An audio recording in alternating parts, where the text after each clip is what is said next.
Bom dia, boa tarde, boa noite! Sejam bem-vindos ao canal do Professor Roberto! Dá o teu like, aperta o sininho e te inscreve no canal, porque aqui é resistência e nós temos que nessa eleição colocar essa direita, extrema-direita, na lata de lixo da história! Agora é o momento da virada, com Lula ganhando no primeiro turno, sim senhor! Aqui você fica sabendo em primeira mão das notícias que vão repercutir durante todo o dia! E não te esqueça, às 4 da tarde, todos os dias, nós temos lá no TikTok nossa live ao vivo e logo mais à noite aqui no canal do YouTube, né, a live com a Dona Luísa junto, pra gente foi as notícias do dia, principalmente no mundo da política das eleições. Ou seja, o nosso canalzinho tá bombando pra você. Então, aperta o sininho, dá um like e te inscreve no canal.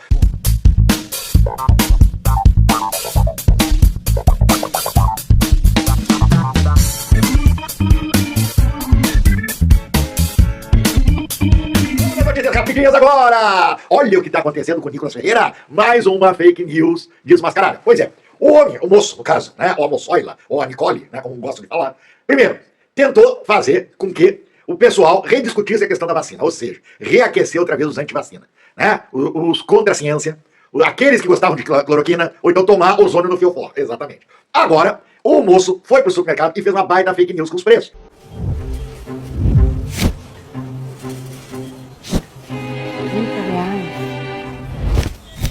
Nossa, 12 reais, acho que não vai dar. Já reparou que tá dando pra comprar com 100 reais hoje em dia? Como que sustenta uma família assim? Vocês sabem que o Nicolas é de Belo Horizonte, tá? A base eleitoral dele, ele nasceu lá. É a maior rede supermercadista, né, varejista de Belo Horizonte é os supermercados BH. Então, entrem, eu quero construir isso aqui junto com vocês, tá? Entrem no Facebook dos supermercados BH e lá eles têm os encartes atualizados com os preços que estão sendo praticados hoje, tá? Essa semana, lá no supermercado. Bem, então o que a gente vê na imagem aqui? Um pacotinho de 500 gramas de café da Melita, da marca Melita. O Nicolas coloca como R$ 45,99. Encarte de 2 dias atrás do supermercado BH, inclusive afirmando que esse preço aqui vale até o dia 18 de agosto. Então, se você for lá no supermercado BH, hoje o preço é esse aqui, tá? De R$ 24,90. Ali embaixo no anúncio diz ofertas válidas até 18 de 8 de 2026, restrita para lojas em Minas Gerais, válidas exclusivamente para clientes cadastrados no programa Fidelidade Meu BH, que fornecerem o CPF no ato da compra. É o negócio do CPF na nota, né? Mas mesmo então que você não queira comprar pelo Fidelidade, não queira dar o CPF, mas custaria R$ 25,90. Ou seja, nesse caso aqui, o Nicolas basicamente dobrou o preço do café, tá? E tem mais, tá? Eu peguei exatamente o mesmo café que ele mostrou lá, mas tem cafés bons, tá? De marcas boas, muito mais baratos. Agora, nada que ele mostrou nesse vídeo superou a fraude que ele fez em relação ao preço do ovo branco, tá? Ele botou ali aquela cartela de 20 e falou que é R$ 29,99. Pessoal, o ovo é cartela com 20, igual a que ele mostrou ali no anúncio, R$ 9,80. Ou seja, nesse caso aqui, ele triplicou. Tá? Triplicou, ele falsificou e triplicou o preço do produto. Pessoal, e tem mais, tá? Tem mais canalice. Ele colocou a picanha como sendo R$ 162. Repito, R$ 162.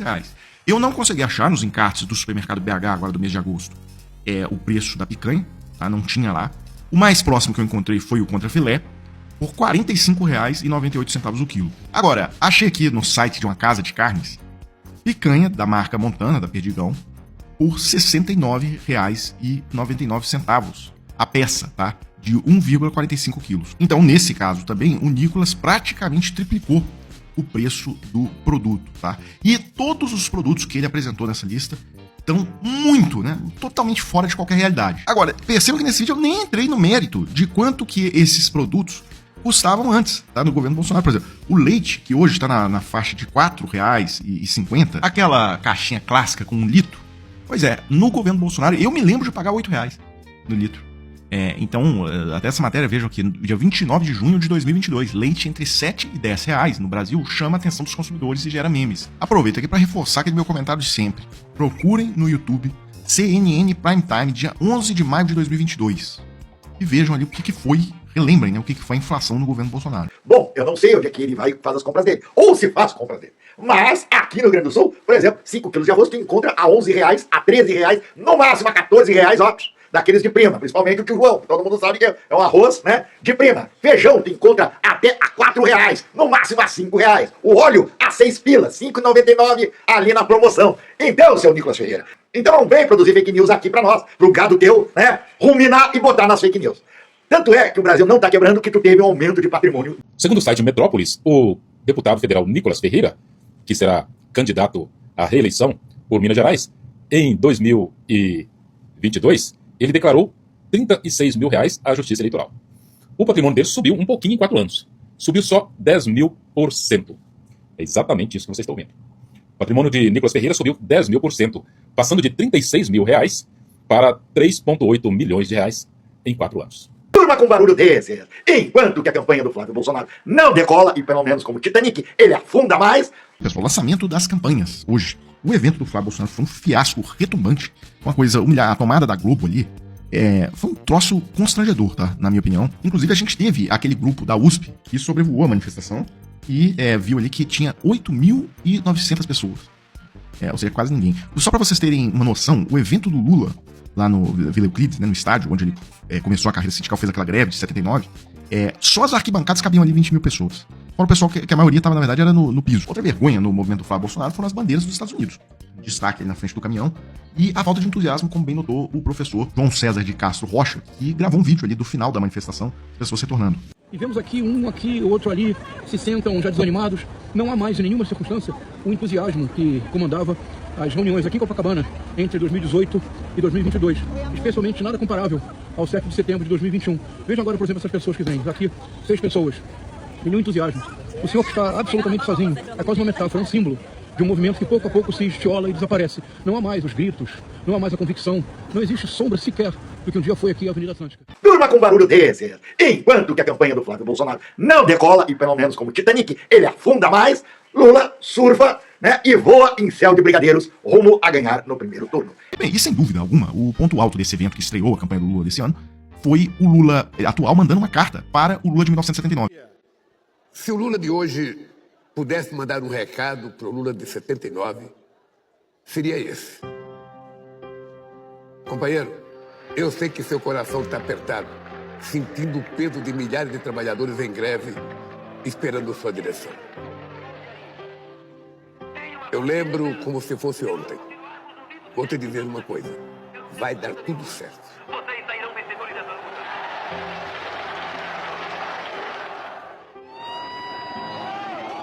Não vai ter fácil. Vai ter perseguição. Vão atentar contra a nossa soberania. Vai ter gente rica torcendo para você não aguentar. Mas você nunca vai abrir mão da sua dignidade. Aguenta, companheiro, que o povo vai vencer. A democracia vai voltar. Você vai ajudar a escrever a Constituição. Vai ganhar 1, 2, 3 eleições para presidente. E vamos ganhar mais uma. Não duvide. Hoje eu estou infinitamente melhor. Seu sonho de cada família ter café, almoço e jantar, do povo ter saúde de graça, das crianças ter escola, está acontecendo. Pode encarar os metalúrgicos de cabeça erguida, companheiro. Esse 13 de maio é só o começo.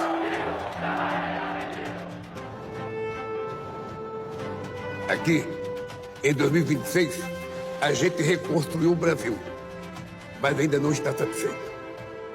Porque o Brasil está pronto para muito mais. Um abraço do Lula de hoje, de onde tudo começou, na mesma Vila Euclides, 47 anos depois. E ninguém nunca mais ouve duvidar da capacidade de luta do trabalhador. A campanha de Flávio Bolsonaro nos últimos 2 dias está dividida entre atitudes e sentimentos que remetem a 2 grandes sucessos da música brasileira. Oficialmente, Flávio deixou de realizar sua motociata de hoje em Juiz de Fora por medo de avião, como na canção de Belchior. Mas o que nós apuramos e o que salta aos olhos de todos é que ele e sua equipe estão no modo "tá todo mundo louco", do Silvinho. E eu explico. O ato inaugural oficial de campanha de Flávio foi no domingo em Copacabana, no Rio, e foi um fiasco constrangedor.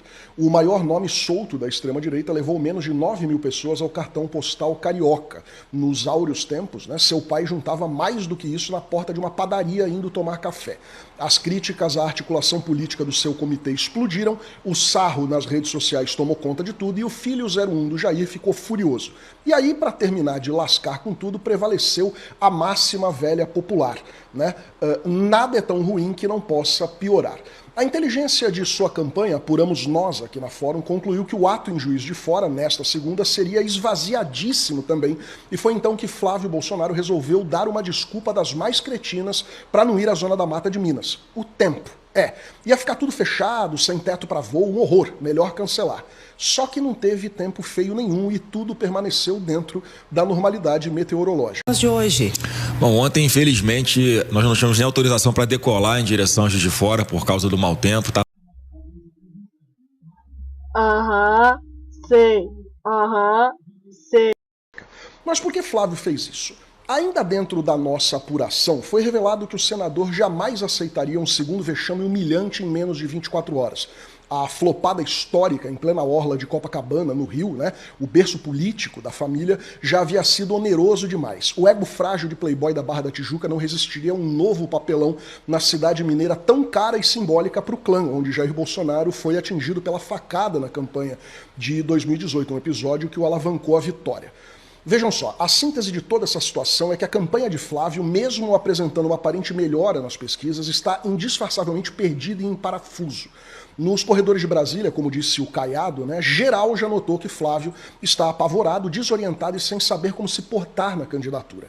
Ele é cobrado o tempo todo para ser como o pai, mas não consegue ter o tal carisma, né, e o sangue frio que o ex-presidente golpista tem. No ato falho, ele até admitiu que é difícil comparar o Pelé com o filho do Pelé, ainda que o seu pai em nada se assemelhe em importância ao rei do futebol. Para encerrar, poderíamos então dizer que Flávio está politicamente morto nessa eleição?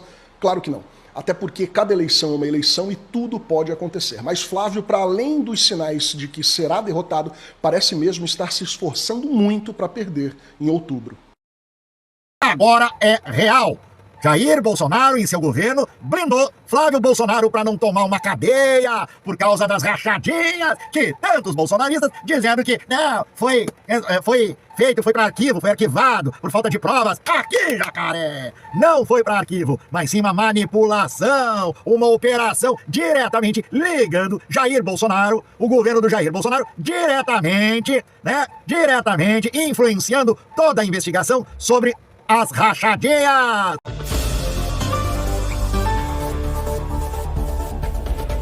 Áudio revela Bolsonaro e Ramagem discutindo blindagem a Flávio Bolsonaro contra investigações de rachadinha. Encontro inclui general Augusto Heleno e advogada de Flávio Bolsonaro. A Polícia Federal Planeamento Familiar encontrou uma gravação de áudio que pode se tornar uma prova crucial no caso das rachadinhas envolvendo o senador Flávio Bolsonaro PLRJ.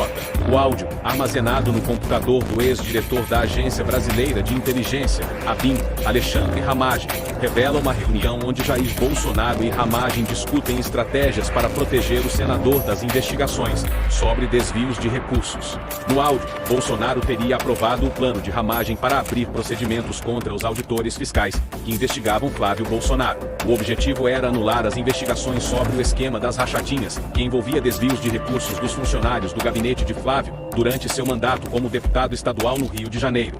É isso aí, pessoal, vamos entrando que hoje é Lula 2026 e vamos embora, que é o time do 13 e estamos aqui colocando pra vocês os últimos furos de notícia. Alexandre de Moraes tira o sigilo da conversa e que Bolsonaro discute investigação contra o Flávio durante as investigações das rachadinhas do Rio de Janeiro, usando a estrutura do governo pra blindar Flávio Bolsonaro, gente. Tá aí, ó. Tá aí, bolsonaristas. Vocês não têm mais o que falar. O governo Jair Bolsonaro blindou Flávio Bolsonaro no escândalo das rachadinhas da LERJ. Exatamente. O ministro Alexandre de Moraes, Supremo, retirou o sigilo de uma gravação em que o ex-presidente Jair Bolsonaro discutiu com integrantes da Agência Brasileira de Inteligência, da ABIN, e do Gabinete de Segurança Nacional maneiras de proteger o senador Flávio Bolsonaro, seu filho, no caso das rachadinhas. Alexandre justificou a decisão, afirmando que a eventual divulgação parcial da gravação poderia levar à publicação de notícias incompletas ou fraudulentas naquela época, em prejuízos à correta informação à sociedade. Ou seja, a correta informação à sociedade é essa que aqui estou lhe dizendo. Existem gravações que estão sendo divulgadas aí pelas redes sociais, no qual a advogada do Flávio Bolsonaro é orientada pelo gabinete da ABIN para tentar deslegitimar todas as provas do Ministério Público do Rio de Janeiro.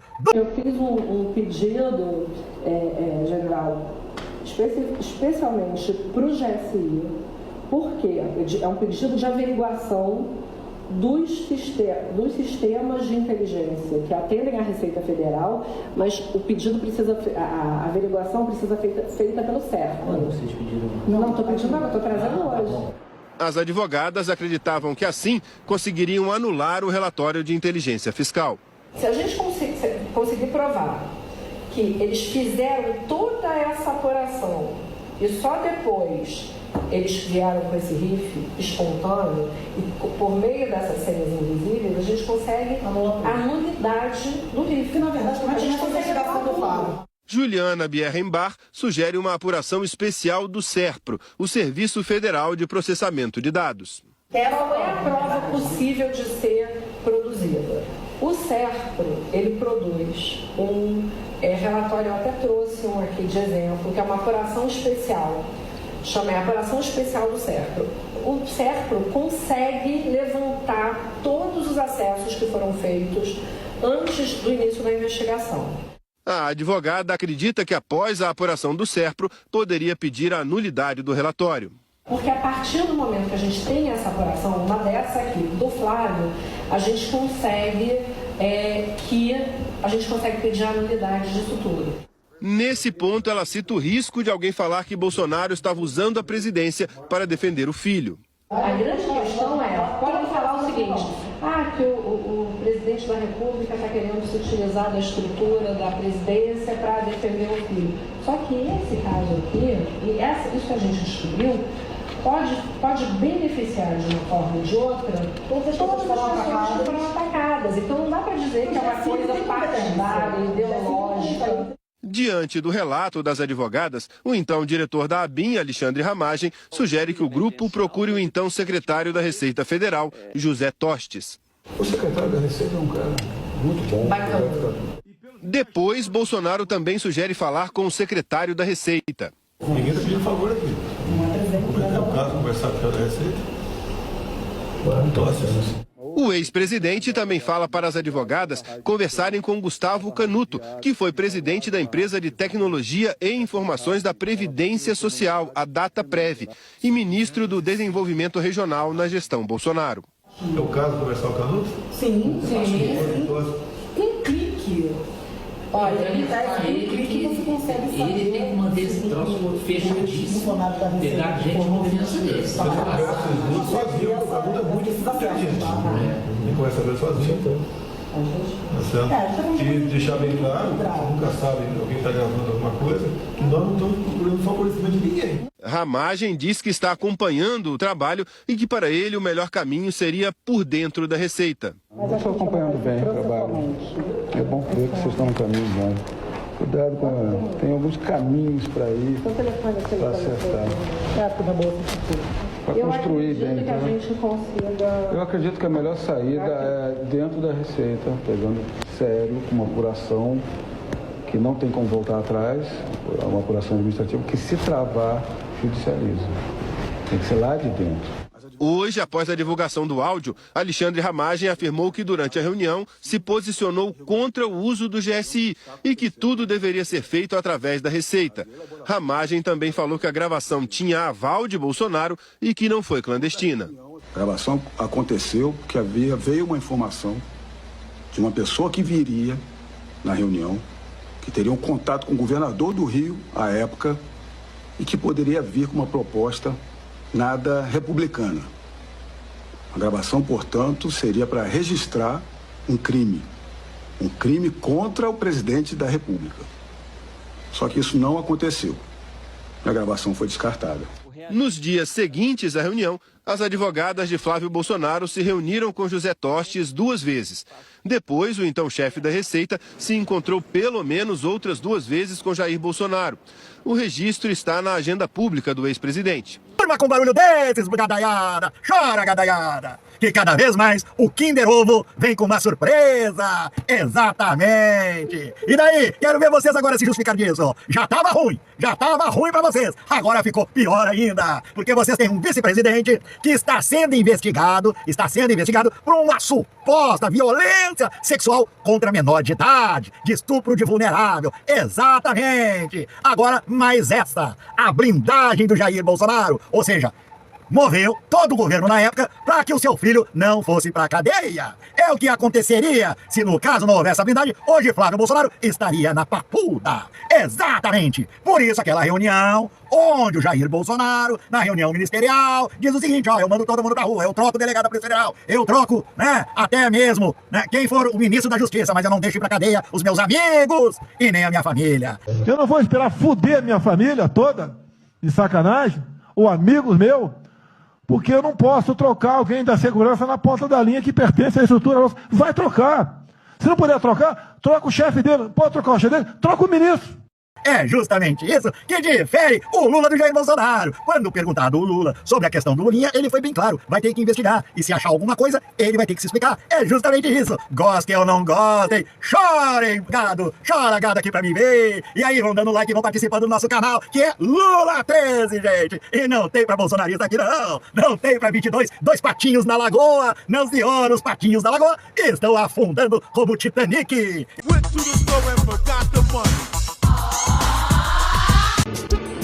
Eu sei que vocês estão aqui olhando pra mim nesse momento e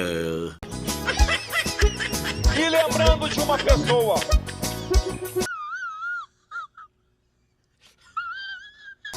Eu sei que eu pareço com ele. O Bolsonaro não é uma pessoa como nós. Ele não é uma pessoa... O Bolsonaro não é uma pessoa normal.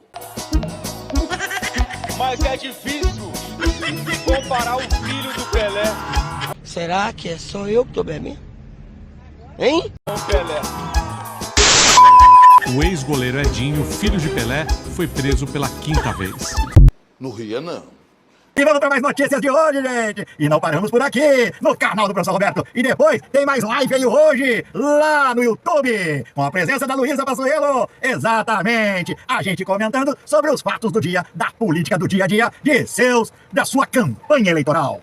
E agora em setembro vai entrar o grosso.